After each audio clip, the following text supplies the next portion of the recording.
પાર્ટીની સરકાર ગુજરાતમાં છેલ્લા 30 વર્ષથી નથી, તેમ છતાં પાર્ટીને વફાદાર રહેલા, પાર્ટીના નિષ્ઠાપૂર્વક રહેલા, પાર્ટીની સાથે અત્યાર સુધી ઊભા રહેલા ઉમેદવારોની પસંદગી કરજો. જે વોર્ડ લેવલે સતત 15 વર્ષથી 20 વર્ષથી કાર્ય કરતા હોય, જે લોકો સોસાયટીઓમાં ફરતા હોય, ગ્રાસ લેવલે કામ કરતા હોય, વોટરોની સાથે ડાયરેક્ટ કોન્ટેક્ટમાં હોય, નહીં કે પ્રદેશના નેતાઓની આગળ પાછળ જબ્બા પકડીને કે એમના કોઈ કામ કરીને કે કોઈ નેતાની ભલામણથી ઉમેદવારો બારોબાર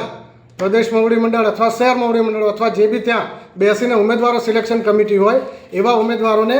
અમારા વોર્ડમાં પસંદગી ના કરે એવી મેં વારંવાર શરૂઆતથી જ લેખિતમાં અને મૌખિક અમારી સ્કૂટીની થયેલી હતી, અમારી સેન્સ પ્રક્રિયા થઈ હતી. એ દરમિયાન જ ત્યાં પ્રદેશના નેતાઓ, પ્રભારીઓ બધા બેઠેલા હતા, શહેર પ્રમુખો, ઉપપ્રમુખો બધા બેઠેલા હતા. એ લોકોને બી મેં મારી આ રીતે મૌખિક લાગણી દર્શાવી છે.